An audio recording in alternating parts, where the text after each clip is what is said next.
Welcome to Hypnosis Health Info. I'm Roger Moore.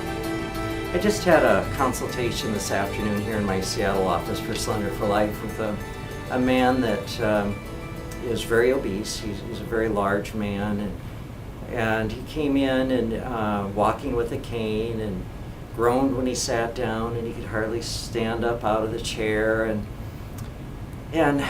you know, he was pushing well over 300 pounds on the scale, and he looked old, he acted old, and as I was reviewing the questionnaire that I had him filled out, I got to wondering just about how old he was, and so I flipped back to the first page and looked at his birth date, and I was shocked to discover that this man was actually 5 years younger than myself.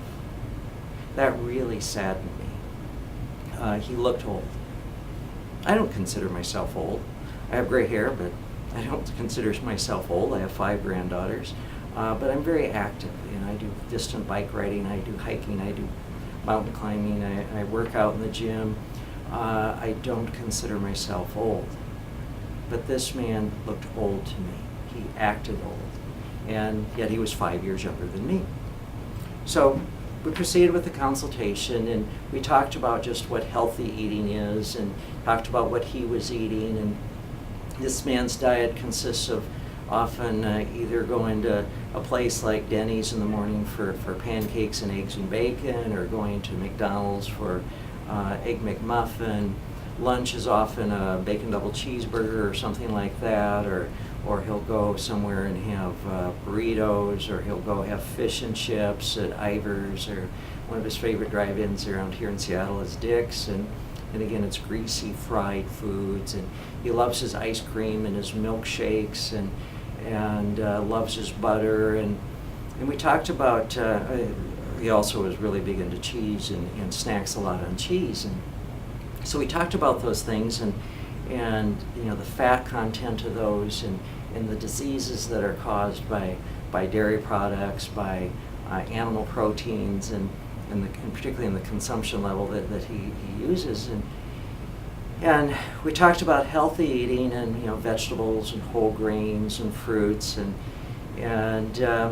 the closest thing that came to a whole grain for him was the muffin of an Egg McMuffin, or white bread with peanut butter on it, and vegetables, you know, was maybe some corn on the cob, or fried potatoes, but beyond that, really wasn't much into vegetables unless it was, you know, chopped up pepper or something in a burrito.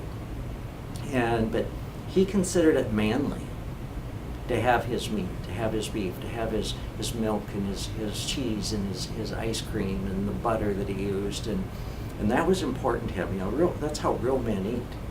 And I was real puzzled by that, and I said, well, you've already told me that the doctors have said that you need to lose weight, you need to change your diet, and in order to have knee surgery, in order to have hip surgery, in order to get off the cane, and I'm wondering what's so manly about walking around with a cane? And well, you know, I'm a man, this is how I eat. And so I grabbed a couple studies, one which came in today and one which came in an email a couple days ago. The one a couple days ago says that red meat and dairy products significantly increase risk of pancreatic cancer. And according to a new study, fat from red meat and dairy products is associated with an increased risk of pancreatic cancer. And this is part of the National Institutes of Health AARP Diet and Health Study. And the same study found that no association between plant food fat and pancreatic cancer. That it was the red meat, it was the dairy products, the fat in those increased the risk of pancreatic cancer. And so part of our conversation is what's manly about having pancreatic cancer. And the other one that I brought out was one that I'd received this morning, and the reason I brought it up is he started talking about the Atkins diet. Now this man had a couple years ago done the Atkins diet and had rapidly lost weight, which you do in the Atkins diet. And I said, so why'd you quit? And he said, well, his doctor told him he had to. And I said, well, really, why is that?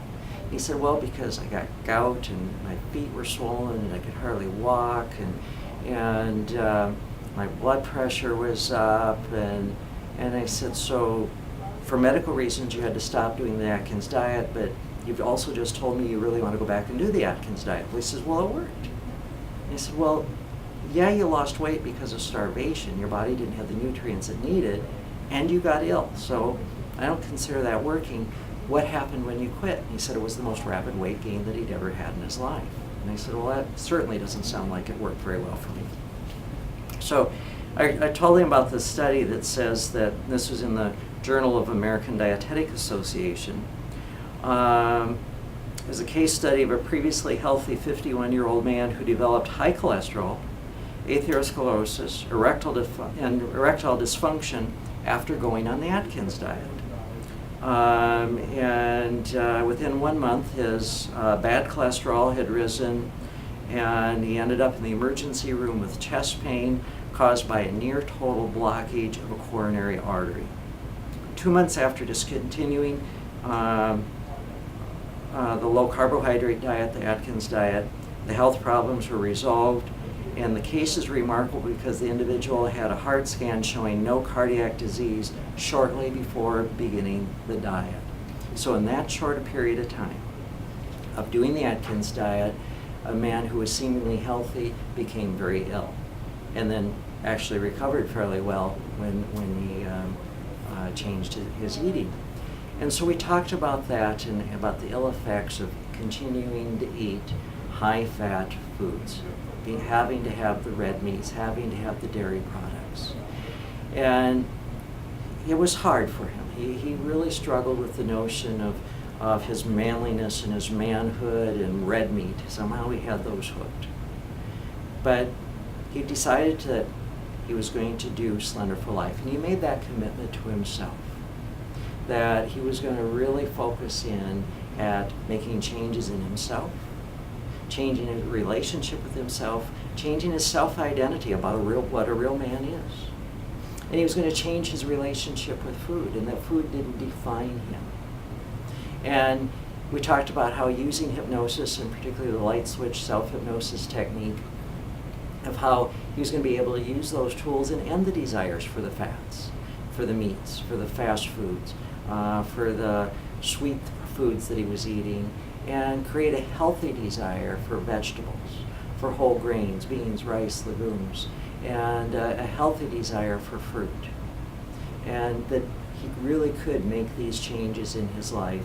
He needs to get the weight off because he needs to have hip surgery and knee surgery, and the doctors won't do the surgery until he gets the weight off, and he wants to get off the cane. So he made that commitment to himself to let go of this notion of identity about real men eat beef and real men eat fat. He was going to let go of that and create a new relationship with himself, one of health, one of self-care, a new relationship with food. That food wasn't for comfort, that food was to nurture his body, to nourish his body. Love nurtures the heart. Food nourishes the body.